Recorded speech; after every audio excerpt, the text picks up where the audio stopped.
The sun was not yet up when Daeho walked into his rice fields. The air was cool and wet. Morning mist covered the land like a soft white blanket. He liked this time of day. It was quiet. It was peaceful. The world felt clean and new-dawned. He stopped at the edge of the water and looked at his reflection. A tired face looked back at him. He was only 38 years old, but his eyes looked older. 3 years of raising a child alone had put lines on his face. 3 years of working from sunrise to sunset had made his hands rough and strong. But he was not complaining. He had Yuna. His little daughter was his everything. Daeho looked back at the small farmhouse. Yuna was still sleeping inside. She was 7 years old now. She had her mother's eyes and her mother's smile. Sometimes, when she laughed, Daeho felt like Myra was still with them. Like his wife had never left, but Mira was gone. The plague had taken her 3 years ago. It had swept through the colony like fire through dry grass. Hundreds had died. Mira had been one of them. Daeho still remembered holding her hand at the end. She had looked at him with those beautiful eyes and whispered, "Take care of our baby.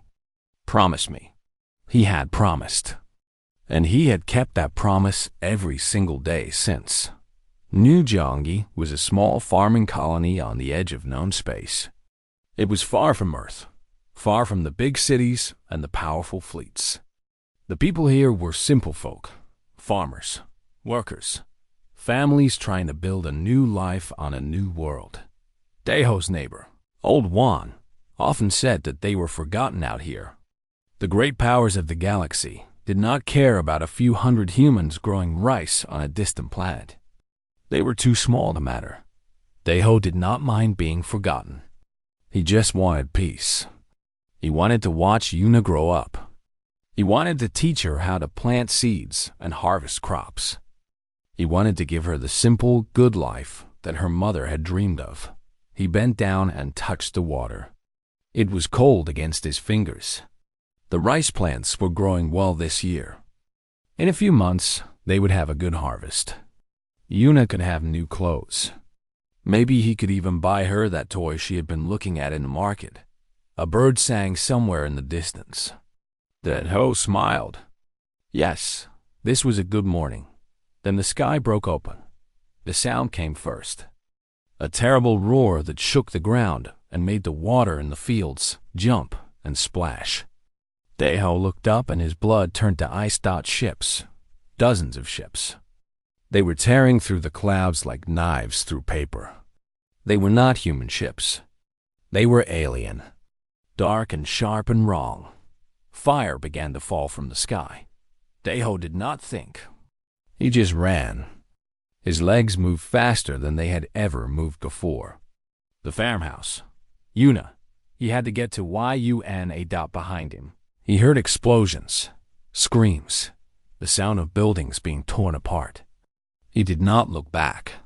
He could not look back. He crashed through the door of his home. Yuna was sitting up in her bed, her eyes wide with fear. The whole house was shaking. "Appa!" She cried out. "What is happening?" Daeho grabbed her and wrapped his arms around her small body. "We have to go," he said. His voice was shaking. "We have to go right now." He ran outside with Yuna pressed against his chest. The world had become a nightmare. Fire was everywhere. The fields that he had worked so hard to grow were burning. Black smoke filled the air. People were running and screaming. He saw old Juan standing in front of his house. Juan's wife was trying to gather their grandchildren. Then a beam of light came down from the sky and struck the ground near them. When the dust cleared, Juan's wife was lying still on the ground. She was not moving.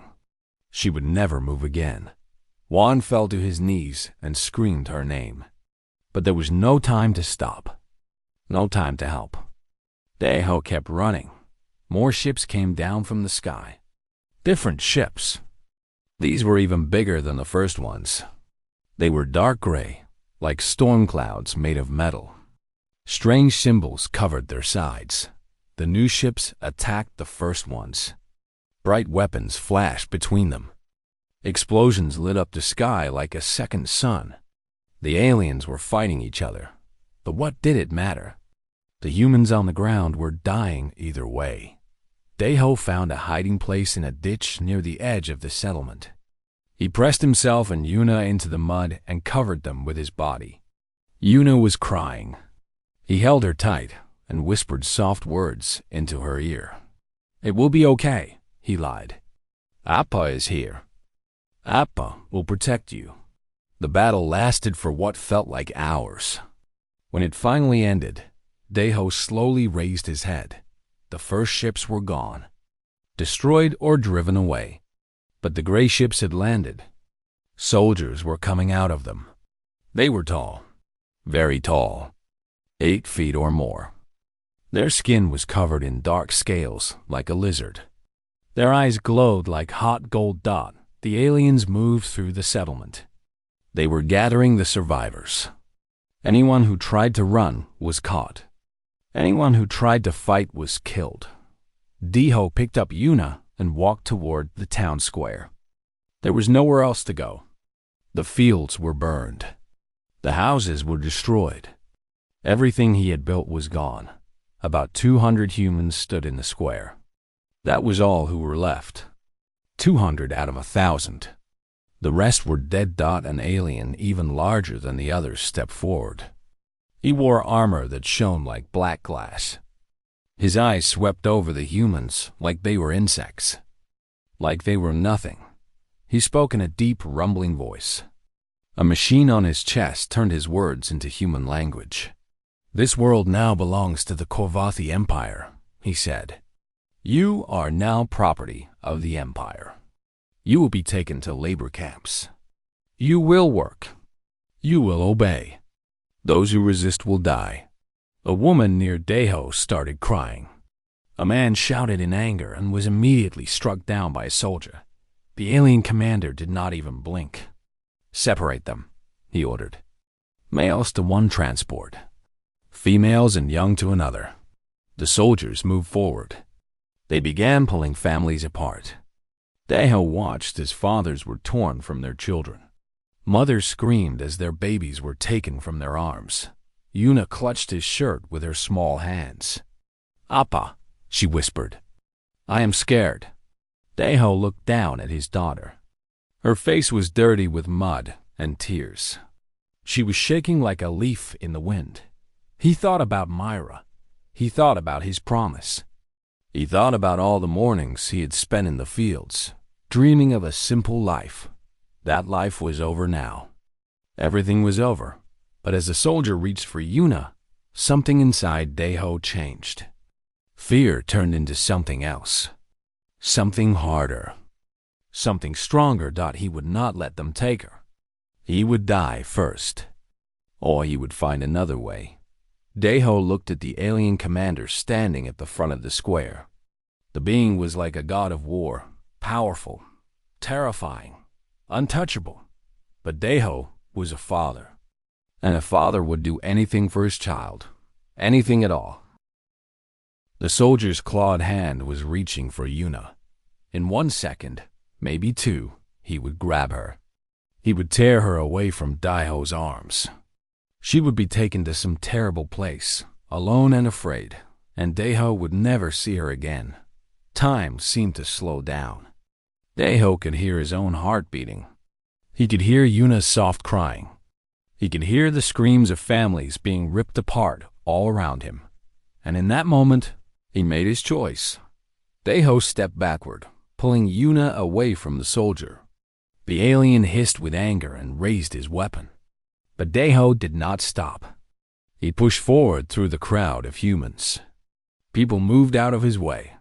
They could see something in his eyes. Something desperate and wild. He walked straight toward the alien commander. The soldiers noticed him immediately. Weapons pointed at his chest. Warning growls filled the air. But Daeho did not stop walking. He held Yuna with one arm and raised his other hand to show he had no weapon. "Stop," a soldier commanded. "Stop, or you will die." Daeho stopped. He was now just a few steps away from the commander. The alien towered over him like a mountain. Up close, Daeho could see every detail of his face. The dark scales that covered his skin. The golden eyes that burned like fire. The sharp teeth that could tear through metal. This being could kill him with one blow. Daeho knew this. He did not care. He fell to his knees. The ground was hard and cold. Pain shot through his legs, but he ignored it. He bowed his head low, but he did not let go of Yuna. She pressed her face into his chest and did not make a sound. "What is this?" the commander asked. His voice was deep and cold. "What does this creature want?" Daeho looked up. Tears were running down his face. But his voice was clear when he spoke. "I will work as a servant if you protect us," he said. "Take me. Use me however you wish. But let me keep my daughter. Let these people stay together. I beg you." Silence fell over the square. Everyone was looking at him now. Humans and aliens alike. No one moved. No one spoke. Then the alien officers began to laugh. A female alien stepped forward. She was smaller than the commander, but still much bigger than any human. Her scales were a lighter shade of gray. Her eyes were cold and cruel. "You offer yourself?" she said. "One human? What value does a dirt farmer hold? You are nothing. Less than nothing. Your entire species is weak and worthless." Other officers laughed again. They found this very funny. A human, kneeling in the dirt, begging for mercy. How amusing. How pathetic. But the commander did not laugh. He raised one clawed hand. The laughter stopped immediately. Everyone fell silent. The commander stared down at Daeho. His golden eyes studied the human, like he was looking at something strange and confusing. Something he had never seen before. "You beg," the commander said slowly, "but not for yourself. You beg for others." It was not a question. It was a statement. The commander seemed to be thinking about something. His eyes moved to Yuna, the small child hiding in her father's arms. "In my culture," the commander continued, "begging is the greatest weakness. A Kovathi would rather die than lower himself before another. Yet you kneel willingly. You offer your freedom, your life, for these strangers." Daeho nodded. "Yes," he said. "I will do anything. Just please, do not separate us. Do not take the children from their parents. We will work. We will obey. But let us stay together." The female officer made a sound of disgust. "Commander Veth, this is a waste of time. These humans are livestock. We should process them and move on." Commander Veth did not look at her. He was still staring at Daeho. There was something in his expression that was hard to read. Curiosity, perhaps. Or something deeper. "What is your name, human?" Veth asked. "Daeho," he answered. "My daughter's name is Yuna." "Daeho," Veth repeated. The alien way of speaking made the name sound strange. "You would truly serve me? You would clean my quarters, prepare my meals, follow my every command. You would live as the lowest creature on my ship?" "Yes," Daeho said without hesitation. "If it means my daughter stays with me. If it means these families stay together." Veth was silent for a long moment. The other Korvathi watched their commander with confusion. This was not normal. Humans were property, workers. They were not worth this much attention. Finally, Veth spoke. "I accept your offer." The female officer stepped forward. "Commander." "This is..." "Silence, Admiral Sura," Veth said. His voice was soft but deadly. "I have made my decision." He looked down at Daeho again. "You will serve on my ship, human. You will do whatever I command. Your daughter will stay with you. In return, these colonists will be kept together. They will work as laborers, not slaves. They will have food, shelter, and protection under Imperial law. Daiho bowed his head to the ground. "Thank you," he whispered. "Thank you." "Do not thank me yet," Veth said. "Life on my ship will not be easy. My crew will hate you. They will treat you like dirt beneath their feet.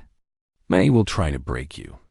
If you fail me even once, our agreement ends. Do you understand?" "I understand," Daiho said. Veth turned to his soldiers. "Take him and the child to my shuttle. The rest of the humans will be processed as protected laborers. No family separations. Anyone who harms these humans without cause will answer to me personally." The soldiers saluted and began moving. Some of them looked angry. Some looked confused. But none of them questioned the commander's orders. 2 soldiers escorted Daiho toward a large shuttle at the edge of the square. As he walked, he passed by the other humans. They stared at him with wide eyes. Some looked grateful. Some looked scared. Some did not understand what had just happened. Old Juan was sitting on the ground near the edge of the crowd. His face was empty. His wife was dead. His world was destroyed. But when he saw Daiho walking past, something flickered in his eyes. "Why?" Juan called out. His voice was rough and broken. "Why sacrifice yourself?" Daiho stopped. He looked at the old man who had been his neighbor for years. The man who had taught him how to grow rice in alien soil. The man who had lost everything. "Because someone has to," Daiho said simply. Then he turned and kept walking. Yuna looked over his shoulder at the crowd of humans. She did not understand everything that had happened, but she understood that her father had done something important. Something brave. "Appa," she whispered. "Are we going to be okay?" Daiho held her tighter. He did not know how to answer. He did not know what waited for them on the alien ship. He did not know if he had made the right choice or the worst mistake of his life.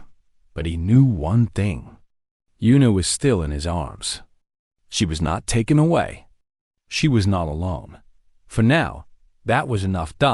They reached the shuttle. It was huge and dark, made of the same gray metal as the warships in the sky. The soldiers pushed Daiho inside. The door closed behind them with a heavy sound. Daiho sat down on a cold metal bench. Yuna sat in his lap. Through a small window, they could see the burning fields of New Gyeonggi, growing smaller as the shuttle rose into the air. Everything he had known was down there. His home, his farm, his wife's grave. Now he was leaving it all behind. He was going to live among aliens who hated his kind. He was going to be a servant, the lowest of the low. But his daughter was safe. His people would stay together. Daiho closed his eyes and made a silent prayer. He did not know if anyone was listening, but he prayed anyway. "Please," he thought, "give me the strength to keep going. Give me the courage to face whatever comes next." The shuttle shook as it entered the massive warship. Through the window, Daiho could see endless corridors of metal and strange lights. His new life was beginning. The Kovathi warship was called Dominion's Wrath. It was the size of a small city. Thousands of alien soldiers lived inside its metal walls. They trained for war. They waited for battle. They dreamed of glory and conquest. And now, walking through its cold corridors, was a single human father and his little daughter. Daiho learned quickly that he was less than nothing here. The Kovathi did not see him as a person. To them, he was a thing, a tool, a creature that existed only to serve. His duties were simple but endless. He cleaned Commander Veth's quarters every morning. He prepared the commander's meals.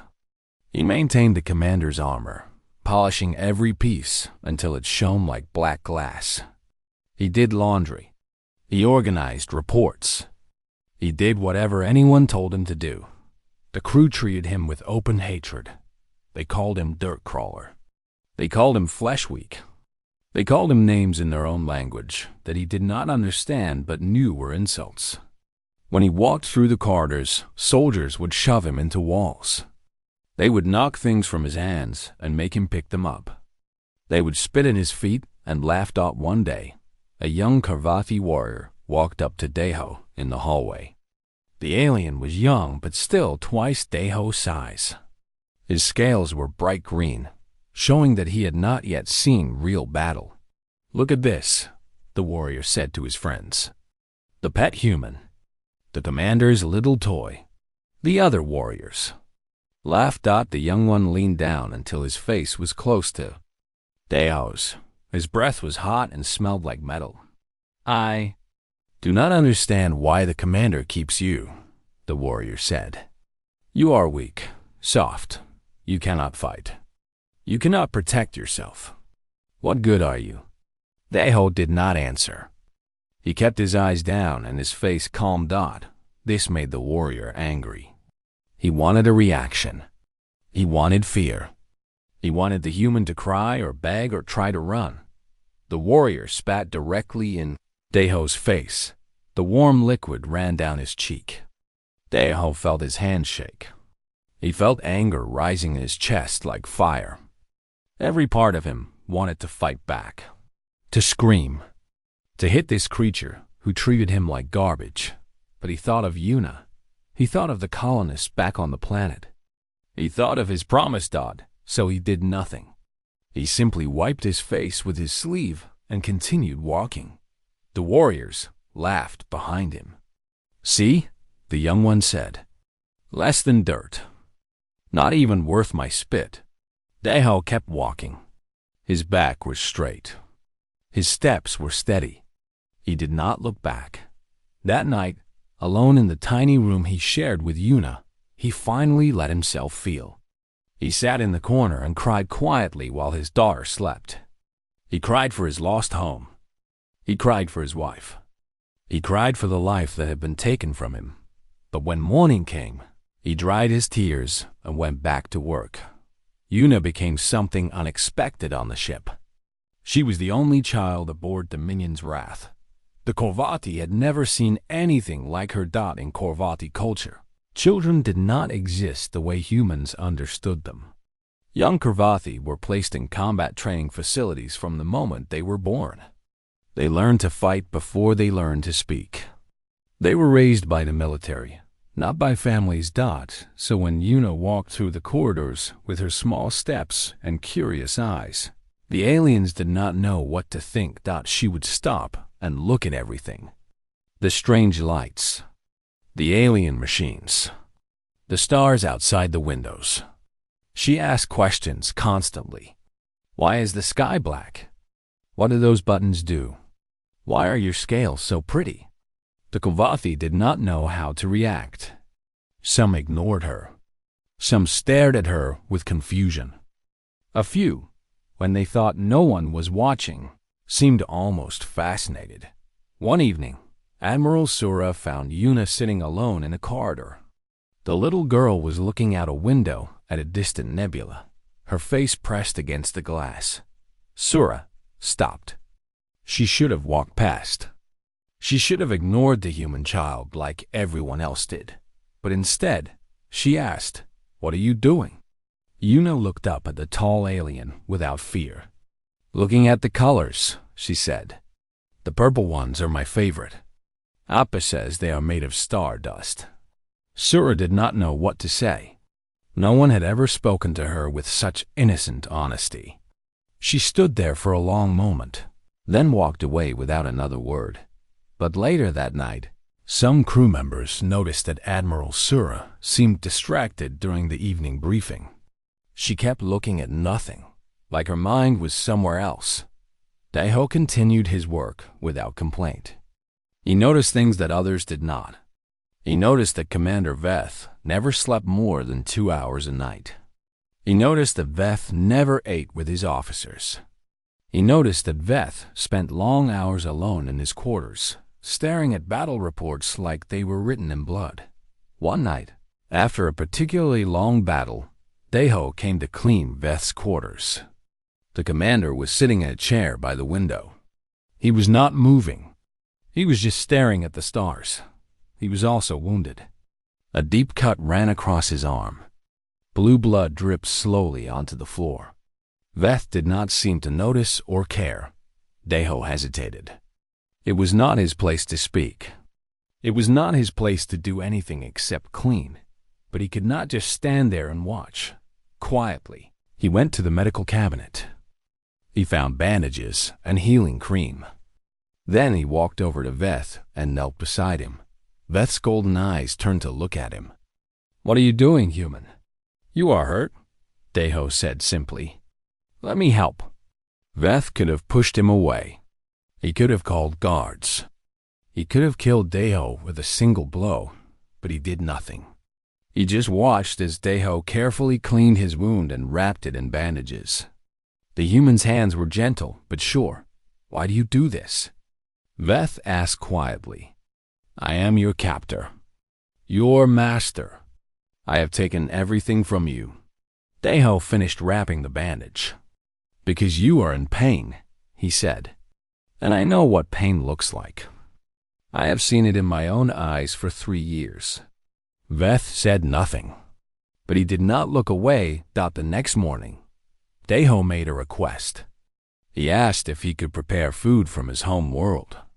He asked for ingredients to be sent from the colony below.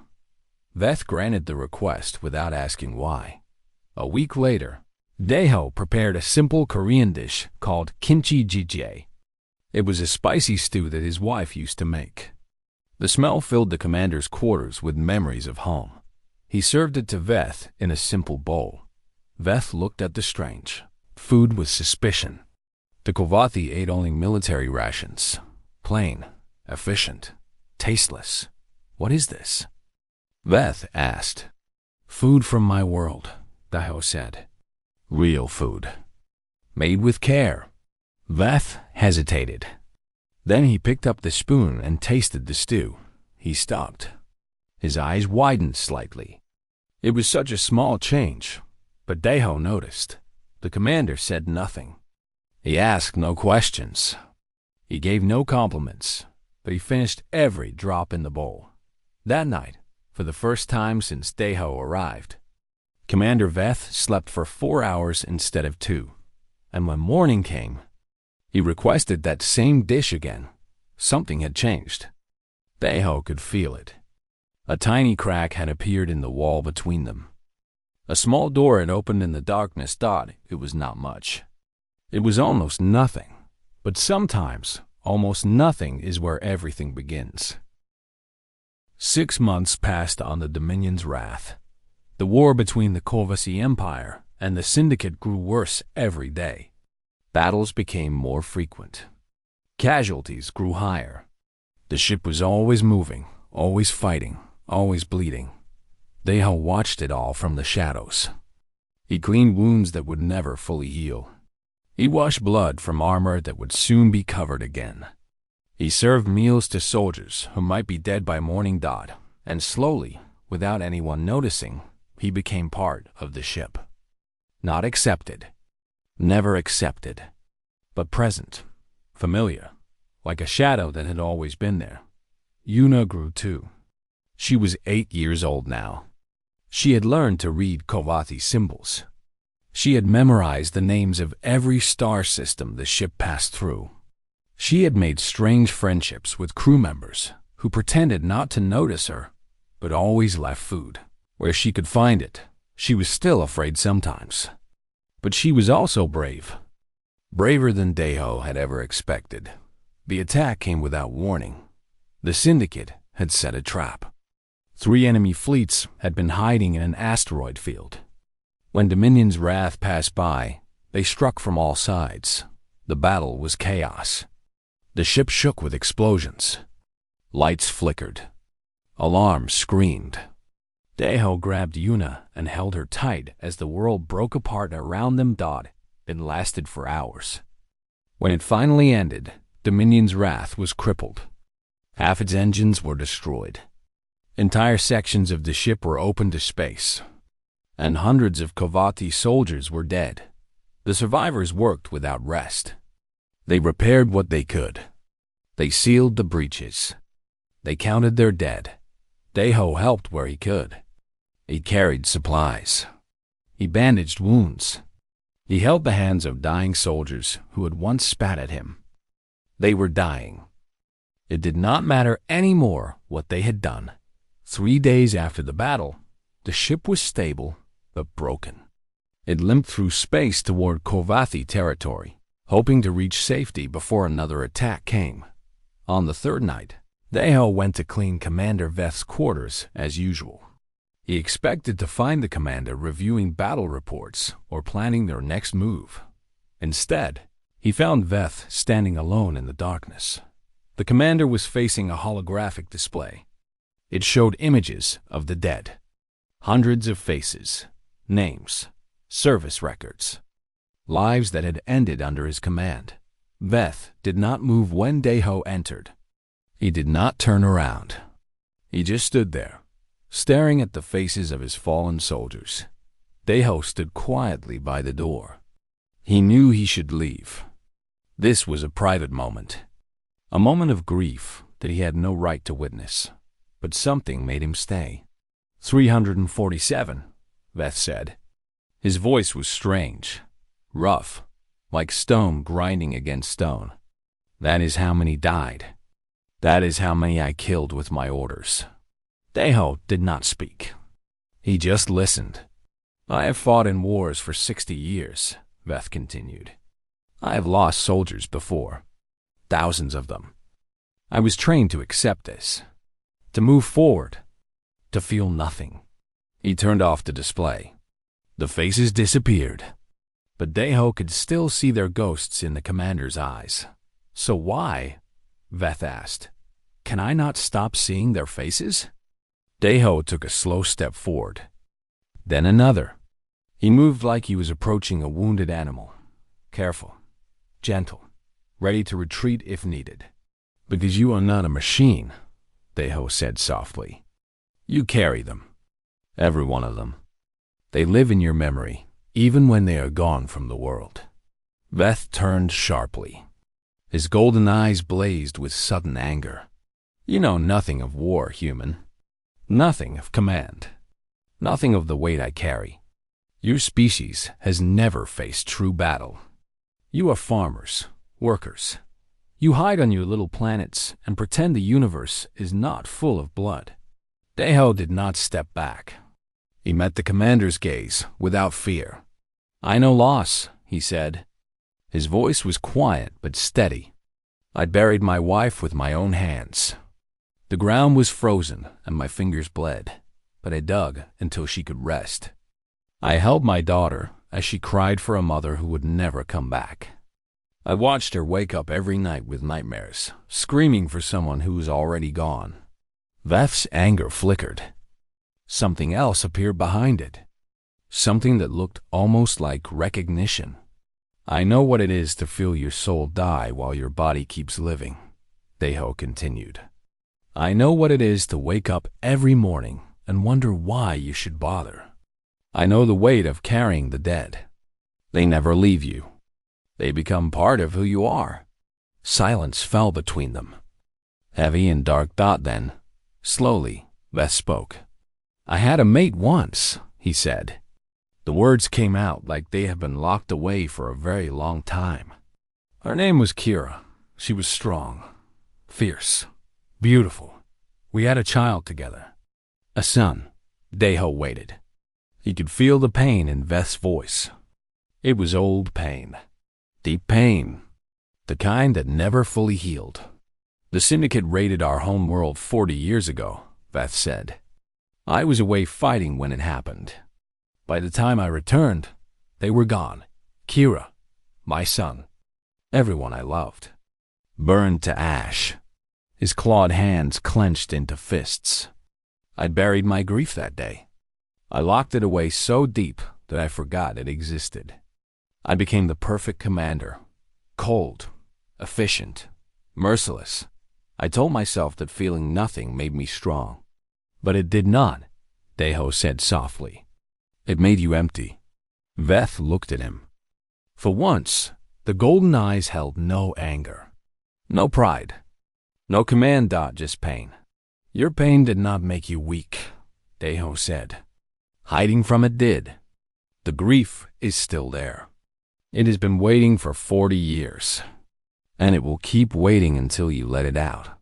Something broke inside Commander VETH. The great alien warrior. The terror of 100 battlefields, the commander who had never shown weakness, lowered his head, and he wept. The tears were blue, like his blood. They ran down his scaled face and dripped onto the floor. His shoulders shook with sobs that had been held back for 4 decades. Deho stood beside him. He did not speak. He did not try to comfort with words. He just stayed. He was present. He was witness to a moment of healing that was long overdue. After a long time, the tears stopped. Veth raised his head. He looked at Deho with eyes that seemed different somehow. Clearer, more alive. How do you do it? Veth asked. How do you carry the pain and still find the strength to smile? To love? To hope? Deho thought about the question. He thought about Myra. He thought about Yuna. He thought about all the mornings he had forced himself to get out of bed when everything felt pointless. I do not carry it alone, he said finally. I share it. With my daughter. With memories of my wife. With anyone who will listen. Pain shared is pain divided. That is how humans survive. We hold on to each other. The door opened behind them. Yun stood there in her nightclothes. Her eyes were sleepy and confused. She had heard noises and come to find her father. She saw the large alien with tears on his face. She saw her father standing beside him. Without fear, she walked across the room. She climbed into her father's arms. Then she looked at Veth with her innocent, honest eyes. It is okay to be sad, she said to the commander. Appa says crying means your heart is still working. Veth stared at the child. This tiny human who had no reason to comfort him. This small creature who had lost her mother, lost her home, lost everything, and still had enough love to share. He did not speak. He could not. But he reached out one clawed hand and rested it gently on Deho's shoulder. They stayed like that for a long time. A human father. A human child. An alien warrior. 3 broken souls, holding each other up in the darkness. Outside the window. The stars burned cold and distant. But inside that room, something warm had finally begun to grow. The Kovathi homeworld was called Corvan Prime. It was a planet of mountains and fire, where great cities rose from the stone like monuments to war. For 10,000 years, the Kovathi had ruled from this world. They had built an empire. They had conquered 100 systems. Now, that empire was about to fall. The Syndicate had gathered the largest fleet in galactic history. 1,000 warships. 10,000 fighters. Weapons that could crack moons and shatter continents. They were coming to end the Kovathi forever. Every Kovathi ship was called home for the final defense. Even broken ships. Even dying ships. The Dominion's wrath, still limping from the ambush, made its way back to Corvan Prime. Daho stood at a window and watched the homeworld grow larger. He had never seen a Kovathi city before. The buildings were tall and sharp, like teeth reaching for the sky. Everything was made of dark metal and red stone. It was beautiful in a harsh, frightening way. The battle will come soon, Commander Veth said. He had come to stand beside Deho. Over the past months, this had become normal. The commander often sought out the human servant. They talked. They shared meals. They sat in silence together. Something had changed between them since that night. Veth was still a warrior. Still fierce. Still proud. But there was a softness in him now. A crack in the armor that let light shine through. Will we win? Deho asked. Veth was quiet for a moment. I do not know, he admitted. The Syndicate has more ships. More weapons. Our fleet is scattered and wounded. The odds are against us. Daeho nodded. He had expected this answer. Then why fight? He asked. Why not run? Find another world?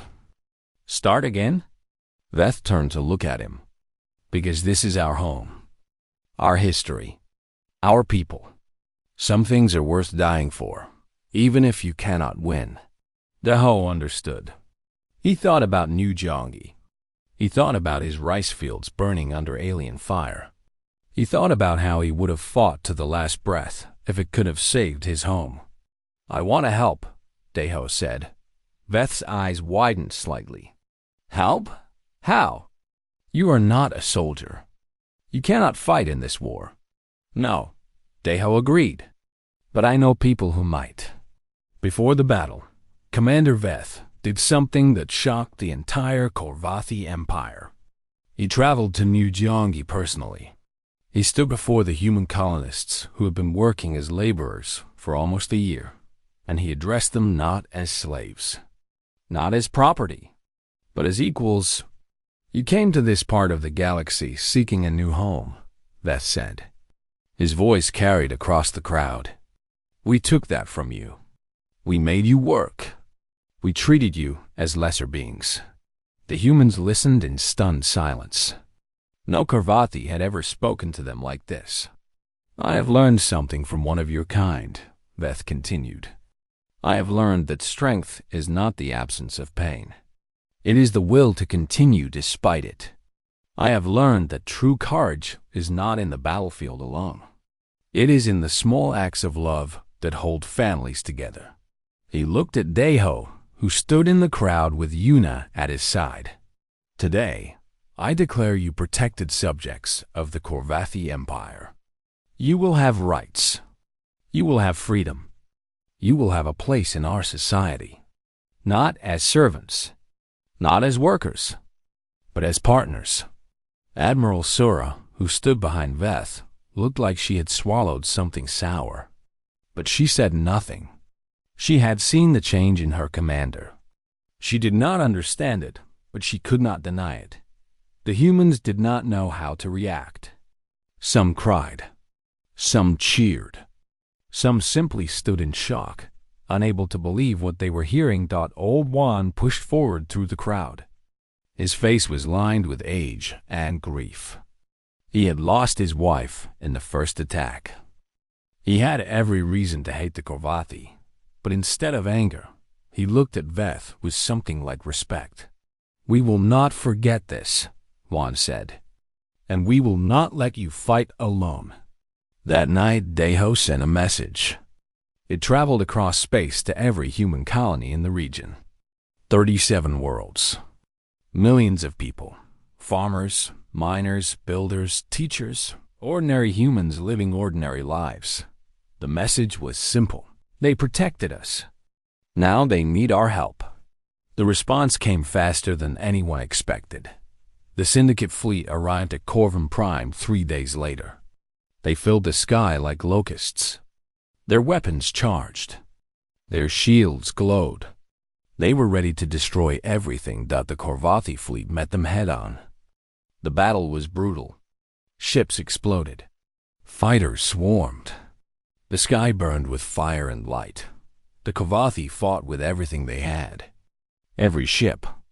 Every soldier. Every last breath. But the Syndicate was too strong. For every enemy ship destroyed, 3 more took its place. On the bridge of the Dominion's Wrath, Commander Veth watched the battle with grim eyes. His fleet was falling. His people were dying. The homeworld would burn, just as he had always feared. Then the sensors detected something impossible. New ships were coming out of hyperspace. Dozens of them. Then hundreds. They were small and old and badly armed. They were not warships. They were cargo ships. Mining vessels. Transport craft. Human ships. Daeho's message had been heard. And humanity had answered. The human fleet was nothing compared to the great warships of the Syndicate. Their weapons were outdated. Their shields were weak. They had no training in space combat, but they came anyway. They flew their ships into enemy formations. They rammed Syndicate fighters. They blocked torpedoes with their own hulls. They did not fight for glory or conquest. They fought because someone had asked them to. They fought because it was right. Deho stood on the bridge beside Veth. He watched as human pilots flew to their deaths, buying time for the Kovate fleet to regroup. He watched farmers and miners become heroes. Why? Veth whispered. His voice was filled with something Deho had never heard before. Wonder. Why would they do this? They owe us nothing. We took their world.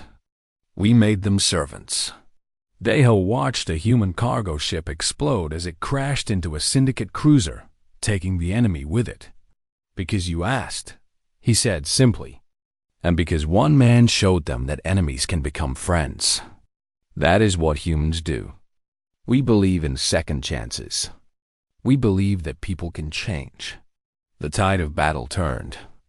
With the human ships buying time, the Kovathi regrouped and struck back. The Syndicate, confused by the unexpected reinforcements, began to falter. By the time the battle ended, the Syndicate fleet was in retreat. Corvin Prime was saved. The cost was high. Many Kovathi had died. Many humans had died. The victory was written in blood and fire, but it was a victory, and it belonged to both species. 1 month later, Commander Veth stood before the Kovathi High Council. The Great Hall was filled with the most powerful leaders of the Empire. They demanded to know why humans should be honored. Why these weak, soft creatures deserved any recognition. Veth faced them without fear. Because a farmer taught me what it means to live, he said. He knelt in the dirt and offered his life for his daughter, for strangers, for people who would never know his name. He served without complaint. He showed kindness without expectation. He shared his pain and helped me face my own. The council murmured. This was not the speech they expected. We Kovathi have spent 10,000 years learning how to die with honor. Veth continued. The humans have spent their existence learning how to live with it. They are not weak. They are strong in ways we forgot existed. He turned to face the delegation of human representatives. They were ordinary people. Farmers, workers, parents. They looked out of place in the Great Hall of War, but they stood tall. They stood together. They are not our servants, Veth declared. They are our equals. And if anyone here disagrees, they will answer to me. The council was silent. No one spoke against him. 5 years passed. Deho returned to New Jeongi. His farm was rebuilt. New rice grew in new fields. Yuna, now 12 years old, helped him plant seeds in the spring and harvest crops in the fall. She had grown into a strong, brave young woman. She spoke both human and Karvathi languages. She dreamed of exploring the stars one day. She still laughed like her mother. One morning, a shadow fell over the field. Deho looked up and saw a Kovathi shuttle landing nearby.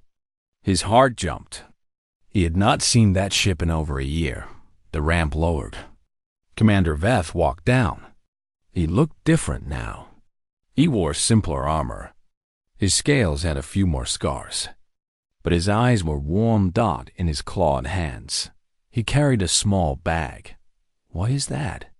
Deho asked. Veth held out the bag. Inside were seeds. Strange, dark seeds that Deho had never seen before. From my homeworld, Veth said. They are called fire blooms. They grow in volcanic soil. They are very hard to raise. Very stubborn. Deho looked at the seeds. Then he looked at his old friend. Why bring them here? Veth was quiet for a moment. Then he spoke, and his voice was softer than Deho had ever heard. I thought I might learn how to grow something, instead of just destroying. Deho smiled. It was the same smile he had given Veth on that first night, when he had bandaged the commander's wounds. A smile of understanding, of friendship, of hope. He reached into his shed and pulled out an extra shovel. He placed it in Veth's clawed hand. The soil here is stubborn too, Deho said. You will fit right in. Yuna came running from the house. She was tall now, almost reaching Veth's chest. She hugged the alien without hesitation, like greeting an old uncle. Are you staying? She asked excitedly. Will you teach me about the stars? Veth looked down at the child who had once told him that crying meant his heart was still working. She had been right.